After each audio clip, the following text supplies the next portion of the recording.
नमस्कार दोस्तों, स्वागत है एक बार फिर से एक और नई कहानी के साथ। आज की कहानी है कहानी नंबर 5 सर्वश्रेष्ठ कौन।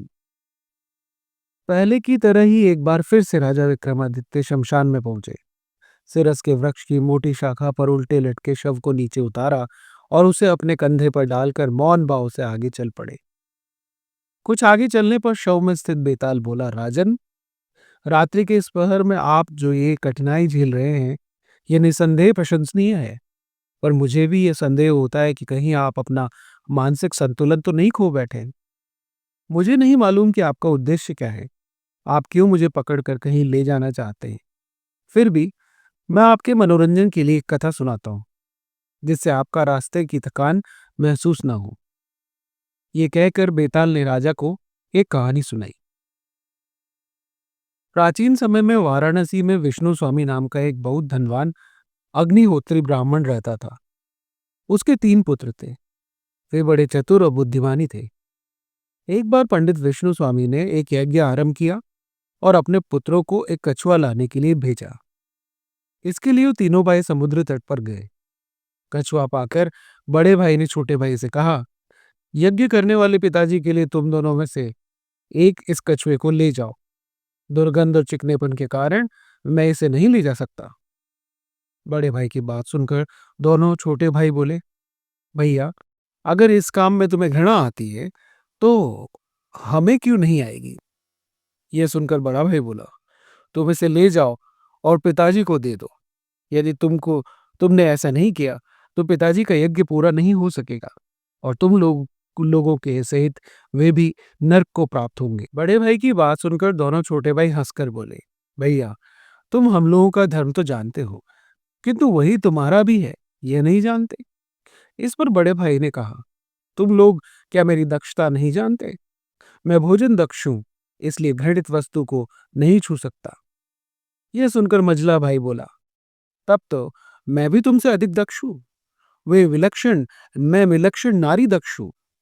उसकी बात सुनकर बड़ा भाई बोला, यदि ऐसी बात है तो हम में से सबसे छोटा भाई कछुए को ले जाए।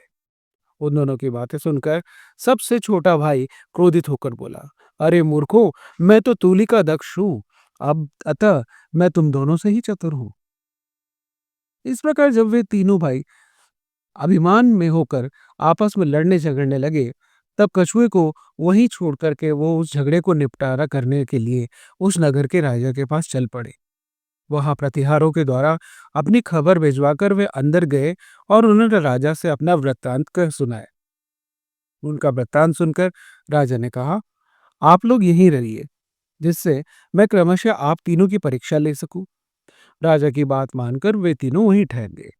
राजा ने अपने भोजन के समय उन तीनों को बुलाकर ऊंचे आसन पर बैठाया और राजा के योग्य स्वादिष्ट भोजन उनके सामने परोसवा दिया।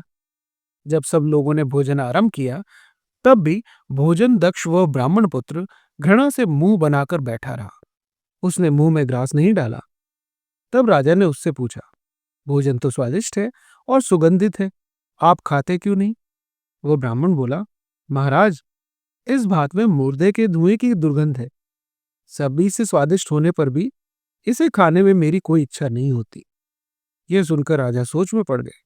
काफी देर तक सोच विचार करने के बाद जब क्रम से इस बात का पता लगवाया, तब उनके सेवकों ने बताया कि वह चावल शमशान के निकटवर्ती खेत में उपजे धान का है। तब राजा बड़े विस्मित और संतुष्ट हुए। उन्होंने कहा, आप सचमुच भोजन दक्ष हैं, अतः आप दूसरा भोजन ग्रहण करें। भोजन के बाद राजा ने उन तीनों को अपने कमरों में भेज दिया। फिर उसने अपनी एक उत्तम गणिका को बुलवाया और उस स्वर्ग जैसी सुंदरी को अच्छी तरह सजा संवार कर राजा ने उस दूसरे नारी दक्ष ब्राह्मण पुत्र के पास भेज दिया। जैसे ही वह कमरे में प्रविष्ट हुई, उसकी कांति से, उसकी चमक से कमरा दमक उठा। किंतु उस नारी दक्ष को मूर्छा सी आने लगी, यानी बेहोशी सी आने लगी। उसने अपने बाएं हाथ से अपनी नाक दबा ली और राजा के सेवकों से कहा, इसे यहां से ले जाओ, नहीं तो मैं मर जाऊंगा, क्योंकि इसके शरीर से बकरी की दुर्गंध आ रही है। उसकी बात सुनकर राजा के सेवक उस घबराई हुई गणिका को लेकर राजा के पास गए और उन्होंने सारे वृत्तांत का सुनाया। यह सुनकर राजा ने तत्काल ही नारी दक्ष को बुलवाकर कहा, इस गणिका ने चंदन, कपूर, अगरू आदि उत्तम सुगंधित वस्तुएं लगाई हुई है और जिसका आमोद चारों ओर फैला हुआ है। यह सजी संवरी भी है, फिर इसके शरीर से बकरे की गंध कैसे आ सकती है? राजा के कहने पर जब नारी दक्ष ने यह बात नहीं मानी, तब सोच में तब सभी सोच में पड़ गए। कुछ सोच विचार करने के बाद युक्तिपूर्ण उस गणिका से पूछताछ करने पर मालूम हुआ कि बचपन में ही माता के मर जाने पर धाय ने उसे बकरी का दूध पिलाकर पाला था। तब राजा नारी दक्ष की चतुराई पर बड़े विस्मित हुए और उन्होंने उसकी प्रशंसा की। इसके बाद तीसरे भाई का नंबर आया। इसके बाद राजा ने तीसरे ब्राह्मण को इसके बाद राजा ने तीसरे ब्राह्मण को, जो शैया दक्ष था, उसकी रात्रि के अनुसार शैया दी। उस पलंग पर 7 गद्दे बिछे हुए थे। बहुमूल्य वास गृह में वह शय्यादक्ष उस पलंग पर सोया जिस पर धुली हुई और मुलायम चादर बिछी हुई थी।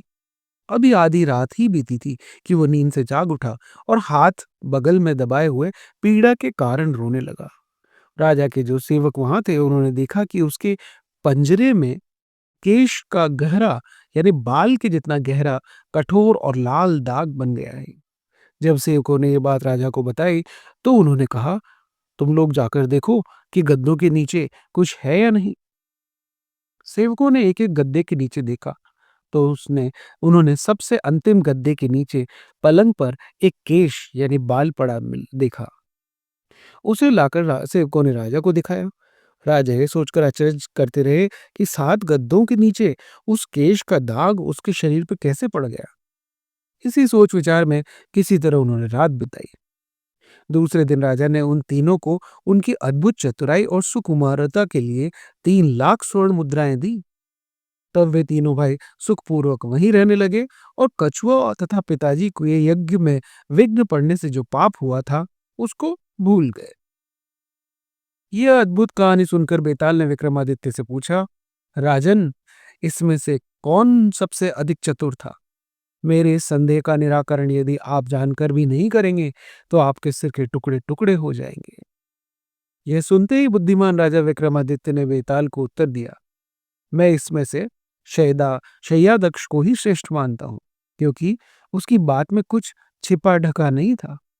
उसके अंग में केश का दाग स्पष्ट रूप से दिखाई दे रहा था। दूसरों ने जो कुछ कहा, हो सकता है औरों के मुंह से शायद वे बातें उन्होंने पहले ही जान ली हो। अपने प्रश्न का सही उत्तर मिलते ही बेताल बोला, वाह विक्रम, मान गए। मैं आपके बुद्धिमानी को लेकिन मैं आपको आपकी बुद्धिमानी को, लेकिन आपसे एक गलती हो गई। आपने अपना मौन भंग कर लिया, इसलिए अब मैं आजाद हो गया। पकड़ सके तो पकड़ लो।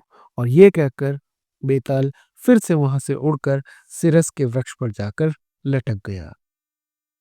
तो दोस्तों, कैसी लगी ये कहानी आपको और कैसे लगा तीनों भाइयों का चरित्र, कमेंट्स में ज़रूर बताइएगा।